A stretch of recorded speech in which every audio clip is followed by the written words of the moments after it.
A'udzu billahi minasyaitonir rajim. Bismillahirrahmanirrahim. Assalamualaikum warahmatullahi wabarakatuh. Kembali lagi bersama Mang Sukir di channel Sampul Hitam yang tentunya akan berbagi cerita. Dan untuk cerita kali ini, Mang Sukir akan melanjutkan cerita yang sebelumnya yang berjudul Tumbal Popok Wewe.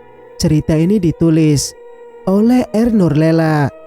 Dan bagi teman-teman yang ingin membacanya secara langsung, teman-teman bisa langsung kunjungi link yang saya sudah sertakan, ada di deskripsi.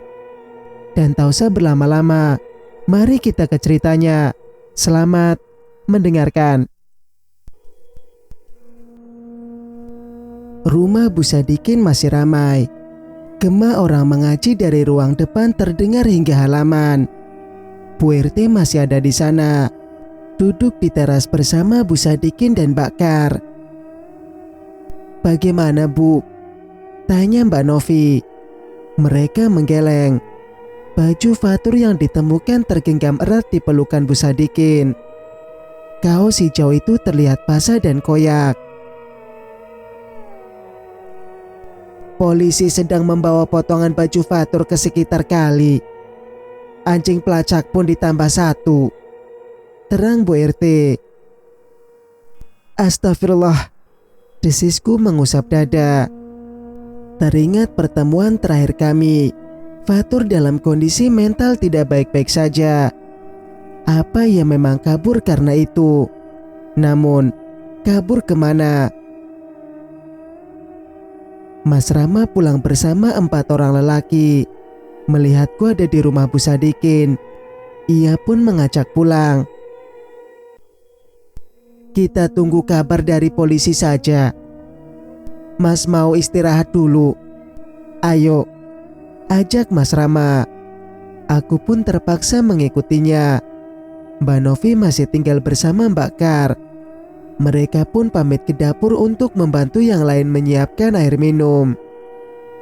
Memasuki teras, aku teringat dengan kejadian siang tadi di dapur.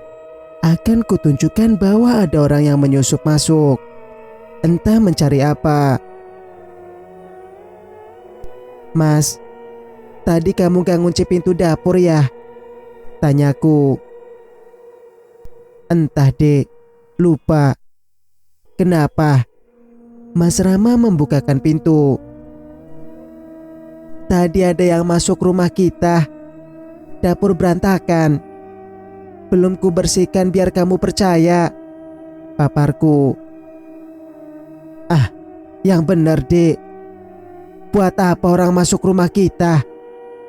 seloroh Mas Rama tak percaya. "Mana aku tahu, Mas. Tuh, lihat sendiri ke dapur kalau nggak percaya," tunjukku dari ruang tengah. Mas Rama melenggang ke belakang. Aku mengikutinya.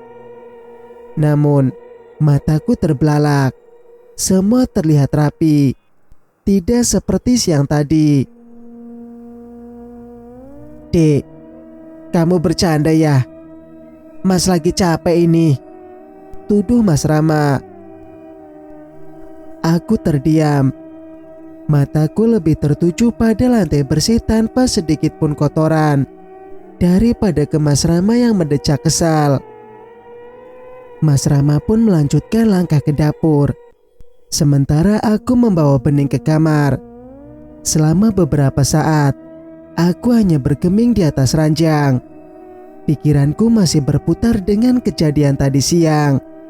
Jika memang yang mengacak rumah kami adalah orang, lalu siapa yang membersihkannya? Mas Rama kembali dengan rambut basah. Teringat dengan foto yang kuambil dari album. Gegas aku mengambilnya dari dalam lemari. "Mas, tunggu," cegahku saat ia bersiap merebahkan diri di kasur. "Apa dek?" Ia menguap lebar.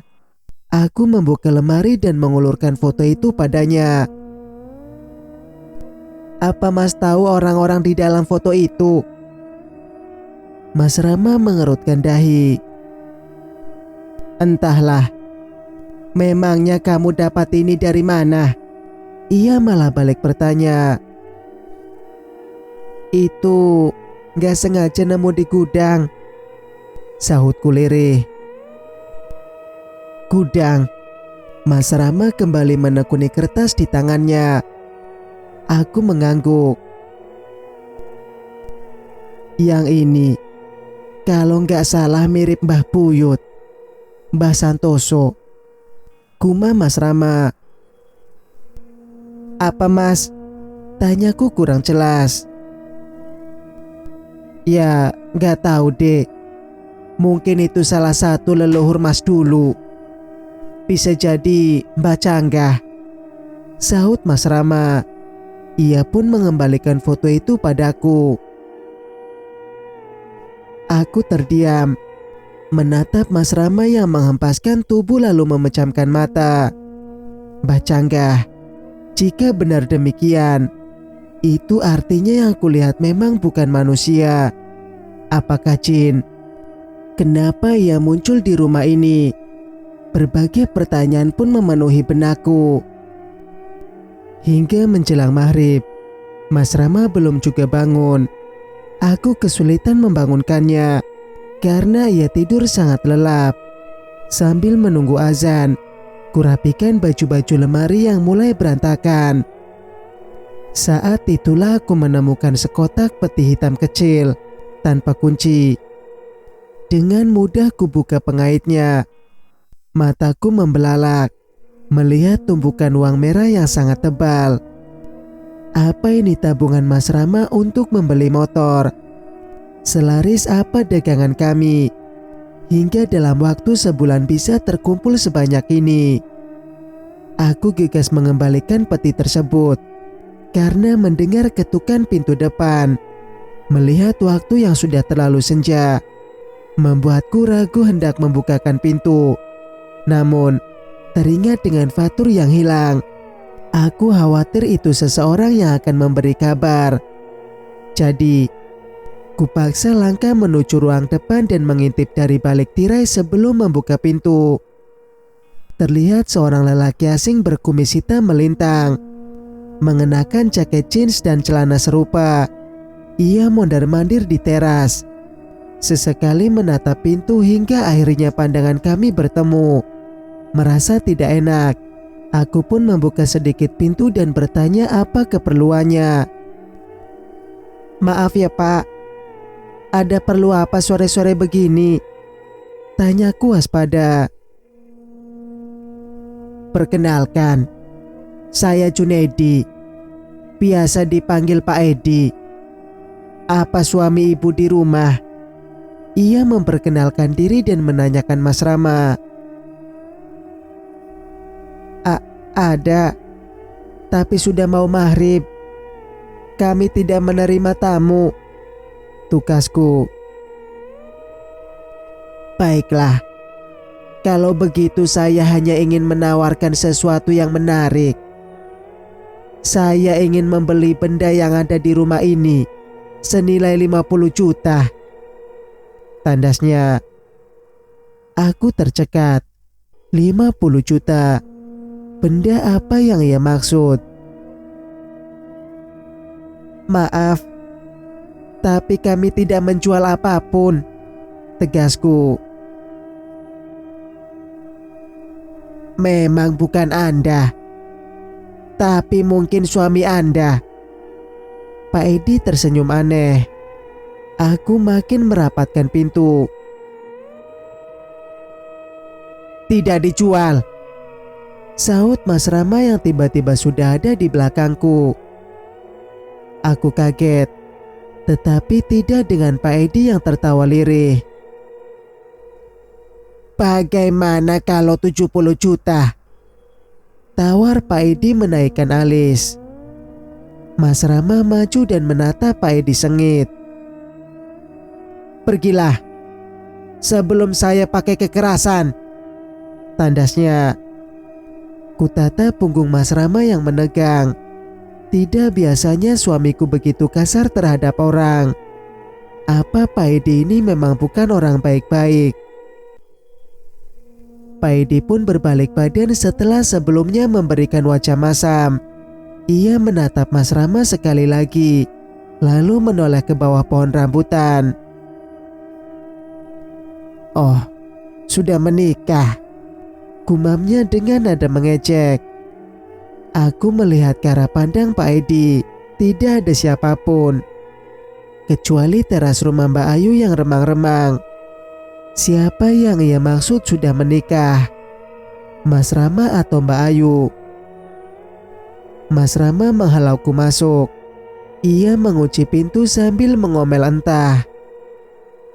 "Lain kali, kalau sudah mau maghrib gini gak usah bukain pintu. Mending kalau yang datang manusia. Kalau demit gimana?" cerocos Mas Rama. "Iya Mas, maaf. Aku pikir orang mau ngasih kabar soal Fatur," lirihku. "Kalau besok orang itu datang lagi, jangan dilayani," pesannya. Aku mengangguk. Kami pun kembali ke kamar. Karena Bening belum terbangun, azan maghrib berkumandang. Mas Rama pamit ke masjid. Tumben, batinku. Namun tentu saja aku merasa senang karena ia mulai berubah menjadi lebih baik setelah sebelumnya mulai jarang taat beribadah. "Sebelum Mas pulang, jangan bukain pintu untuk siapapun itu," ucapnya lagi sebelum pergi. Iya, balasku. Singkat cerita, sudah hampir jam 9. Mas Rama belum juga pulang. Aku teringat, ini malam Jumat. Apa di masjid ada acara pengajian? Merasa lapar, aku pun ke dapur untuk merebus mie instan. Pikirku menunggu Mas Rama sekalian, tetapi sepertinya terlalu lama. Sejak kejadian siang itu, lampu semua ruangan tak pernah padam meski tidak sedang digunakan. Pun dengan kamar sholat, hanya pintu yang kubiarkan tertutup. Menunggu air rebusan mendidih, aku ke kamar mandi. Namun, kulihat ada yang janggal. Air dalam tambungan habis tak bersisa. Padahal aku mengisinya tadi maghrib sebelum wudu. Tidak mungkin digunakan Mas Rama, karena ia pergi. Kuperiksa barangkali ada yang bocor, tetapi semua sisi baik-baik saja. Telingaku meruncing. Ada yang mempermainkan knob kompor. Kumatikan keran lalu gegas keluar. Tidak ada siapa-siapa. Gegas ku selesaikan memasak mie dan membawanya ke kamar. Entah kenapa, makan di meja rasanya tidak nyaman. Kolong meja ada tempat gelap yang membuatku berhalusinasi melihat sesuatu merangkak di dalam sana. Baru makan sesuap, heningnya malam dipecah oleh suara kentungan di kejauhan. Aku memasang telinga. Teriakan orang-orang tidak terlalu jelas. Namun, kupastikan mereka bukan meneriakan kata maling, bukan pula kebakaran. Gelisah, aku melihat jam dinding. Kenapa Mas Rama lama sekali? Apa ia kembali ikut mencari Fatur? Entah karena kenyang atau memang sudah larut malam. Tanpa sadar aku ketiduran. Perlahan aku bermimpi. Tetapi semakin lama semua terasa nyata. Aku merasakan ada napas lain di sebelah kiriku. Hembusan angin dingin, seperti keluar dari lubang hidung seseorang. Namun, yang membuatku panik adalah aroma itu. Aroma kedatangannya sangat kental terasa. Ubin seperti beradu dengan sesuatu yang berat. Dinding rumah bergetar. Kemudian sesuatu berisik dari kamar belakang kembali terdengar. Persis seperti beberapa malam lalu. Udara di dalam kamar terasa panas. Tetapi aku tidak bisa berbuat apa-apa. Menggerakkan kelopak mata saja tidak bisa. Padahal aku ingin tahu di mana Mas Rama. Apa ya sudah pulang? Suasana kembali sejuk saat suara tarhim di masjid bersautan. Aku merasa kantuk menyerang. Meski sepanjang malam mata terpejam, hal ini menyebabkan aku bangun kesiangan. Pukul 6:15, aku terbangun. Untunglah, saat ke kamar mandi ternyata tamu bulanan sudah datang. Kulihat pintu depan tidak terkunci. Mas Rama tidak pulang semalam. Saat hendak menyapu, terdengar siaran dari masjid. Berita duka yang membuatku mematung tak percaya. Fatur meninggal. Aku melempar sapu dan gegas ke kamar untuk berganti baju. Bening ku gendong lalu menutup kembali semua jendela dan pintu. Sesaat, aku berhenti di teras menatap rumah Mbak Ayu. Seperti biasa, pintunya tertutup dengan halaman kotor tak terurus. Apa ku beritahu saja ya? Barangkali mau melayat bersama. Ragu, aku melintasi pekarangan. Tiba di teras rumahnya, ku ketuk pintu perlahan. Hening, motornya ada di samping rumah. Apa belum bangun? Assalamualaikum, Mbak Ayu. Sapaku mengeraskan suara. Beberapa menit kemudian, saat aku hendak pergi terdengar gesekan sandal pada lantai. Aku terdiam, menunggu suara itu mendekati pintu. Benar saja, Mbak Ayu pun muncul dengan wajah kuyu, seperti baru bangun tidur. Ada apa? Ia membetulkan dasternya yang acak-acakan. Itu, ada kabar duka. Fatur anaknya Bu Sadikin meninggal. Mbak Ayu mau melayat bareng?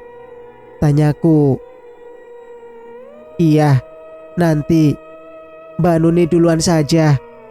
Tugasnya. Oh, begitu. Iya. Aku mengangguk. Gegas ku tinggalkan rumah suram tersebut tanpa menoleh lagi.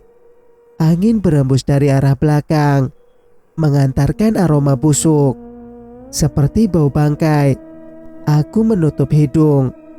Sepertinya berasal dari sekitar rumah Mbak Ayu. Apa ada tikus mati kena racun? Di jalan, aku berpapasan dengan Punarto. Kami pun berjalan bareng sambil membahas kematian bocah tersebut. Semalam, sekitar jam 12 baru ketemu. Ngambang di gedung, ungkap Punarto. Astagfirullah, desisku. Siapa yang nemuin, Bu? Kurang tahu. Tapi katanya anjing milik polisi masih terus berjaga di sekitar tempat ditemukan baju Fatur. Mungkin anjing itu yang menemukan, ucapnya. Suami saya sejak maghrib ke masjid belum pulang. Apa ikut mencari Fatur ya? Ujarku lirih. Mungkin, Mbak. Tapi apa nggak pamit dulu? Punarto memandangku seperti keheranan.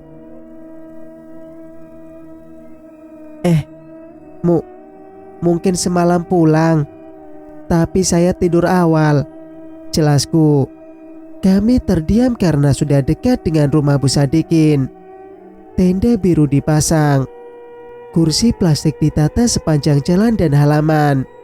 Banyak sekali para pelayat, termasuk teman-teman sekolah almarhum. Mbak Nuni melayat bawa bayi, tanya Mbak Kar keheranan. Iya, habisnya mau titip siapa, Mbak? Semua orang pasti kesini kan? Senyumku kaku. Mbak Ayu nggak datang? Tanya Punarto. Tadi saya ke sana. Sepertinya Mbak Ayu baru bangun. Nanti mau menyusul, ucapku. Mbak Novi juga nggak melayat kok. Cuma suaminya saja. Katanya azam demam. Apa mau nitip bening di sana? Kasihan Mbak, saran Mbak Kar. Ah, gak usah, takutnya malah merepotkan. Gak apa-apa kok, saya cuma sebentar ini, ujarku. Kami pun menemui Bu Sadikin yang duduk di dekat kepala jenazah. Tubuhnya terkulai, mata sembab dan berkantung. Pastilah beberapa hari ini ia tidak tidur. Saya menyesal Mbak. Saya sudah marahin Fatur. Dia jadi pergi selamanya, isak Bu Sadikin saat kutepuk bahunya. Sudah ya Bu, sabar. Semoga Fatur husnul khotimah. Ia pasti sudah maafin Bu Sadikin, hiburku. Kami terdiam. Aku membacakan beberapa doa sebelum kemudian pamit pulang. Bening mulai merengek, badannya pun berangsur panas. Maaf, saya pamit dulu ya. Aku menemui ibu-ibu di dapur. Iya, gak apa-apa Mbak. Kasihan Bening, sahut Punarto. Aku kembali ke halaman, menyisir orang-orang yang sibuk lalu lalang untuk mencari keberadaan Mas Rama. Kulihat Sanu membawa keranjang bunga.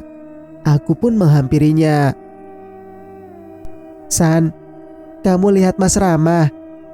Tanyaku menatapnya. Enggak Mbak, mungkin sudah pulang, sahut pemuda itu. Tapi tadi ada, tanyaku lagi.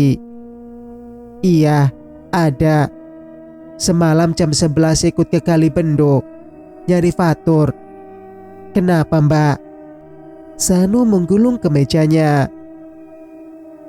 Oh, ya sudah. Makasih San, aku pulang dulu, pamitku. Aku berjalan sambil menenangkan Bening yang gelisah. Ia pasti haus, karena sejak tadi belum menyusu. Entah kenapa, sepanjang jalan aku merasa ada yang memperhatikan, membuat langkah tidak nyaman.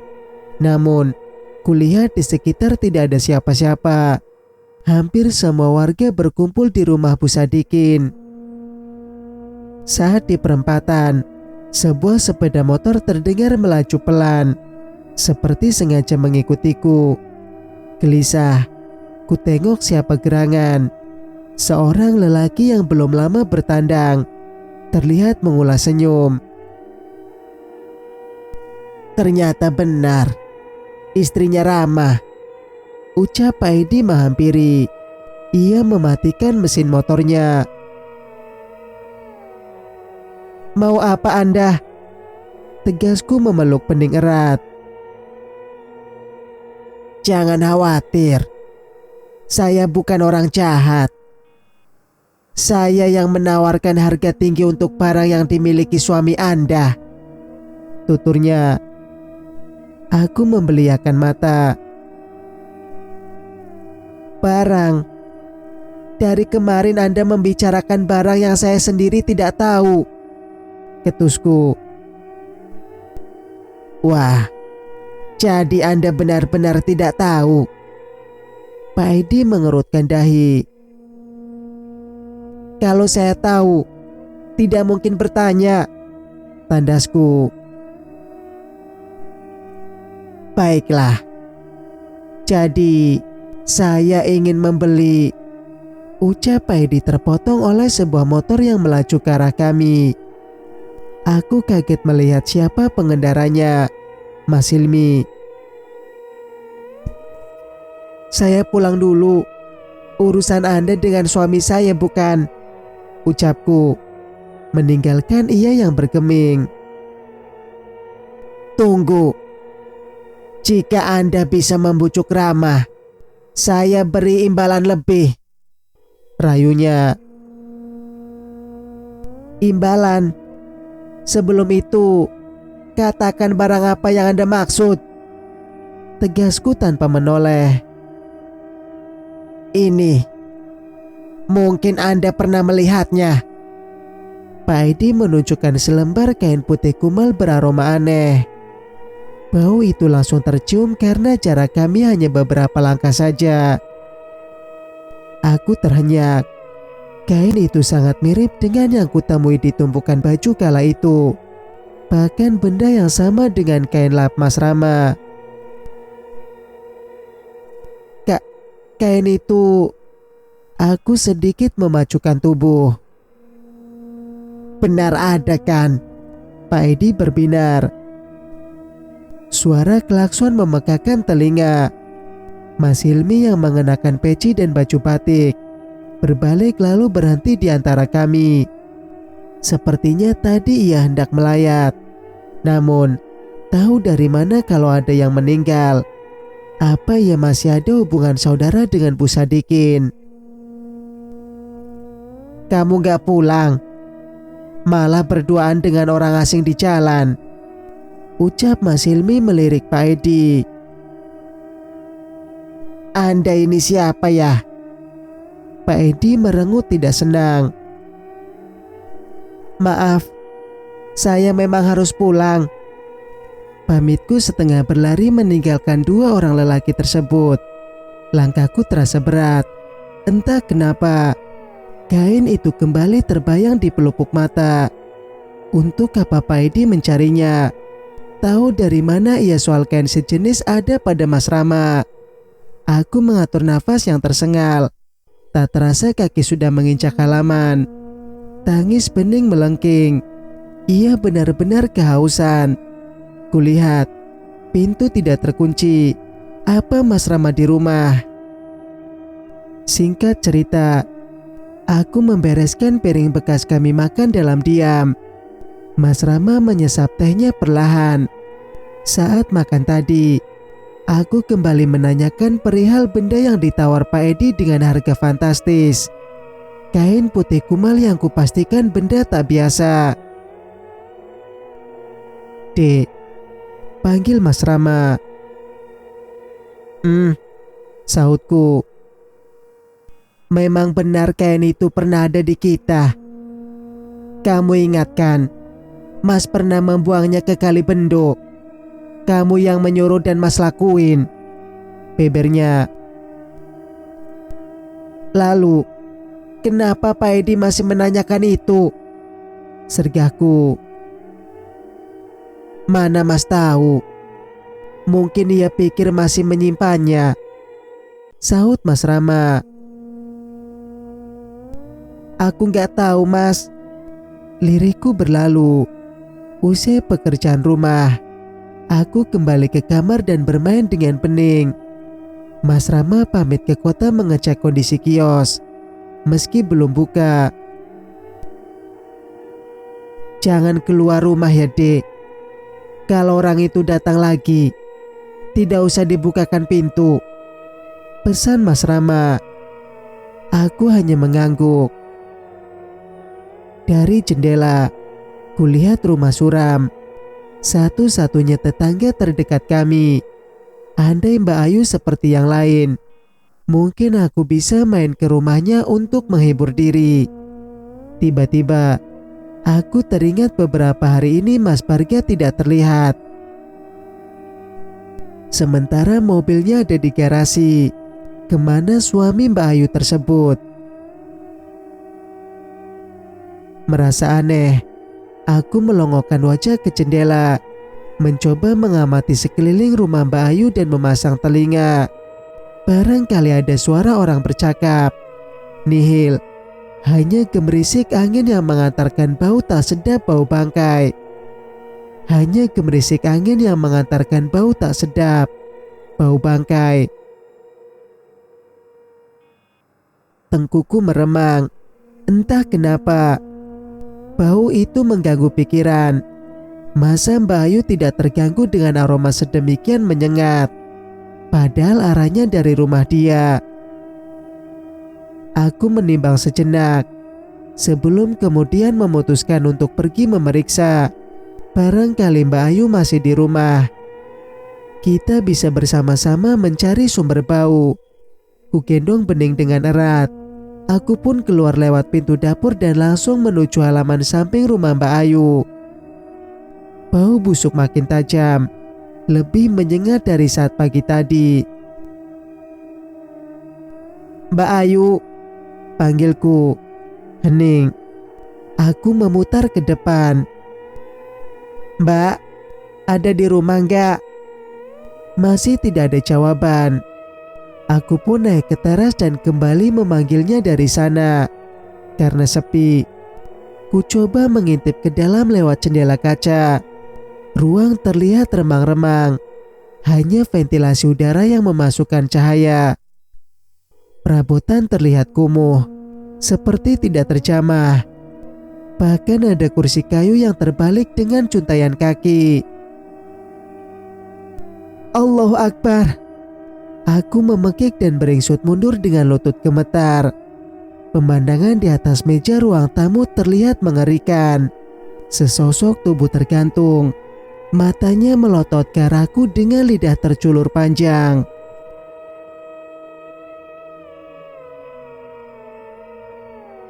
Cerita pun bersambung. Jika kalian suka dengan ceritanya, jangan lupa untuk like, komen, dan subscribe channel ini agar bisa mendengarkan cerita-cerita berikutnya. Wassalamualaikum warahmatullahi wabarakatuh.